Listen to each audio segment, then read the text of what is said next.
mengucapkan perumpamaan ini kepada murid-muridnya.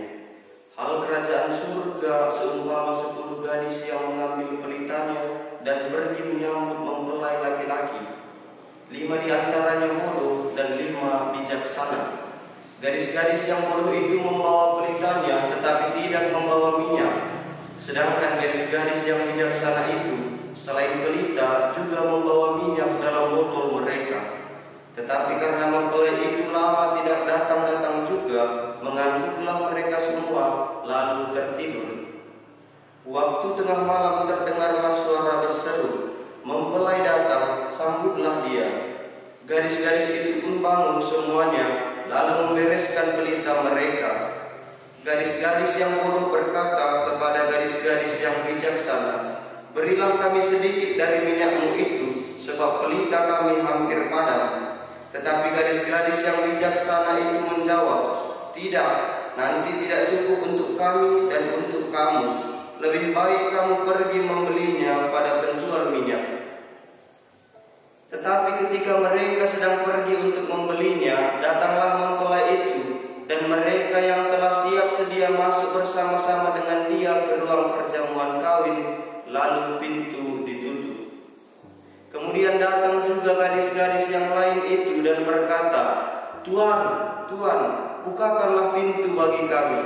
Tetapi dia menjawab, "Sesungguhnya aku berkata kepadamu, aku tidak mengenal kamu. Karena itu berjaga-jagalah, sebab kamu tidak tahu hari maupun saatnya." Demikianlah sabda Tuhan. Terpujilah Kristus.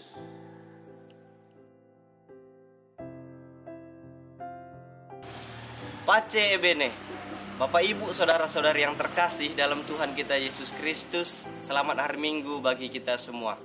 Pada hari ini kita memasuki minggu biasa yang ke-32, tahun A yang pertama.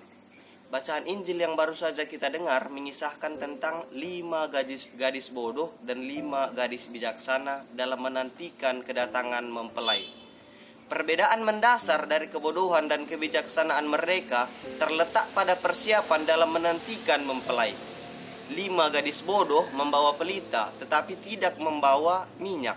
Sedangkan 5 gadis yang bijaksana membawa pelita serta minyak yang mereka simpan dalam buli-bulinya. Antara kebodohan dan kebijaksanaan gadis-gadis tersebut berdampak ketika mempelai itu datang dalam waktu yang tidak diketahui. Gadis bodoh tidak diperkenankan masuk ke dalam rumah perjamuan nikah karena pada saat mempelai datang mereka masih sedang mencari minyak. Sedangkan gadis bijaksana masuk bersama dengan mempelai ke dalam perjamuan nikah tersebut. Bapak Ibu saudara-saudari yang terkasih dalam Tuhan kita Yesus Kristus, nilai fundamental dari kisah tadi adalah mau hadir dalam perjamuan, datang ke tempat perjamuan, siap sedia dalam kehadiran di perjamuan, berjaga-jaga akan segala sesuatu yang kesemuanya membutuhkan kebijaksanaan. Penting kita ingat kembali bahwa perumpamaan Yesus tentang 10 gadis, 5 bodoh, 5 bijaksana, disampaikan kepada para muridnya untuk menyingkapkan kerajaan surga. Kita juga para murid Tuhan zaman now, zaman sekarang, akan terbantu untuk semakin memahami dan dapat menghidupi kerajaan Allah melalui perumpamaan tentang 10 gadis, 5 bodoh, 5 bijaksana. Kita diajak untuk memiliki kebijaksanaan dalam hidup sebagai murid-murid Tuhan. Kebijaksanaan hanya ditemukan oleh mereka yang mencarinya. Kebijaksanaan yang direnungkan merupakan pengertian sempurna. Ini merupakan muatan dari bacaan pertama. Bapak Ibu saudara-saudari yang terkasih dalam Tuhan kita Yesus Kristus, kebijaksanaan sejati adalah Allah itu sendiri. Kita harus mencari, menemukannya, menjalin relasi dengannya. Sebagai murid Tuhan kita Yesus Kristus, kita harus mencari kebijaksanaan, yakni Tuhan Allah itu sendiri. Kita diminta untuk menemukannya, menjalin relasi sempurna dengannya, dan senantiasa merindukannya. Hubungan kita dengan Tuhan Yesus, yaitu Sang Kebijaksanaan itu, akan menghidupkan pelita kita terus-menerus.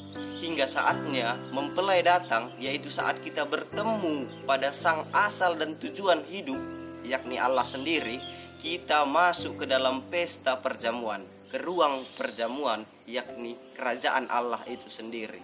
Di sini kita akan menikmati kebahagiaan surgawi bersama Allah dan para kudus. Semoga, ya semoga. Amin. Pace ebene.